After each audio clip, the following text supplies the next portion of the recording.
Delhi car வெடிப்பு சம்பவத்தில் மேலும் ஒரு மருத்துவர் கைது செய்யப்பட்டிருக்கிறார். அண்மை செய்தியாக நாம் பார்த்து கொண்டிருக்கிறோம். விவரங்களோடு செய்தியாளர் பாரதி ராஜா இணைந்திருக்கிறார். பாரதி ராஜா, வணக்கம். தொடர்ந்து மருத்துவர்கள் இந்த விவகாரத்தில் கைதாகக்கூடியது பெரும் அதிர்ச்சி அளிக்கக்கூடிய நிலையில் இருக்கு. இப்ப கைதாக இருக்கக்கூடிய இந்த மருத்துவர் யார்? இவருக்கும் இந்த சம்பவத்திற்கும் என்ன தொடர்பு இருக்கிறது? விவரங்கள் என்ன?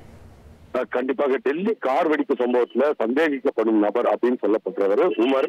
அவரை கனெக்ட் பண்ணி தான் எல்லா விஷயமே என்கொயரி பண்ணிட்டு இருக்காங்க. இந்த விசாரணை தற்போது என்ஐஏ கிட்ட இருந்தாலும் கூட இன்னொரு புறம் ஜம்மு காஷ்மீர் போலீசார் ஒரு விசாரணையை கையாண்டு வராங்க. அதுதான் தீவிரவாத அமைப்போட தொடர்புடைய நபர்களை கைது செய்து பண்ணி ஏற்கனவே நம்ம பார்த்துக்கோ ஜம்மு காஷ்மீர் போலீசார் ஹரியானா போலீசாருக்கு வந்து 2900 கிலோ அமோனியம் நைட்ரேட் அதெல்லாம் கைப்பற்றிருந்தாங்க. இதெல்லாம் முக்கியமான ஒரு இதனுடைய ஆரம்ப புள்ளி எங்க அப்படின்னு பாத்தீங்கன்னா முசாமில் அப்படின்ற ஒரு நபர் கிட்ட இருந்து ஆரம்பிக்குது. அவரும் மருத்துவர் தான் சொல்லப்படுது.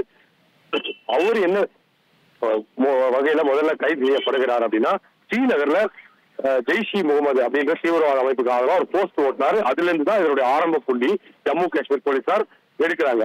யார் இந்த போஸ்டர் ஒட்டுது அப்படின்னு பார்க்கும்போது முசாமில் அப்படின்னு தெரிய வருது. அவரை சுத்தி நெட்வொர்க் எல்லாம் பண்ணும்போது தான் இந்த வெடிபொருட்கள் கைப்பற்றப்படுது. அது சம்பந்தமான அதை வைத்திருந்ததாக கூறப்படக்கூடிய மருத்துவர்கள் தொடர் கைதில் ஈடுபட்டிருந்தாங்க. பெண் மருத்துவர் கூட கைது செய்யப்பட்டிருந்தார்கள் குறிப்பிடத்தக்கது. இந்த நிலையில டெல்லி கார் வெடிப்பு சம்பவத்துக்கு தொடர்பாக இன்னொரு நபர் கைது செய்யப்பட்டிருக்கா அப்படின்ற ஒரு தகவல். நேரடியா தொடர்பு இல்லைனாலும் ஆனா இந்த உமருடன் அவர் தொடர்பில் இருந்தார் அப்படின்னு சொல்லிட்டு ஒரு நபர் கைது செய்யப்படுகிறார். தாஜாமுல், டாக்டர் தாஜாமுல் ஸ்ரீநகர்ல இருக்கிற மருத்துவமனையில ஒரு பணியாற்றி வந்ததா சொல்லப்படுது. இப்ப இவரை ஜம்மு காஷ்மீர் போலீசார் கைது செய்திருக்கார்கள். இதன் பின்னணி என்ன அப்படின்னு பாத்தீங்கன்னா, உமர் இருக்காரு இல்லையா, உமர் வந்து ஜம்மு காஷ்மீர்ல இருக்கும்போது இந்த மருத்துவரை தொடர்பு கொண்டிருக்கலாம் அப்படின்ற ஒரு சந்தேகம் ஜம்மு காஷ்மீர் போலீசாருக்கு எழுந்திருக்கிறது. ரைட், உங்களுடைய தகவல்களுக்கு நன்றி பாரதி ராஜா.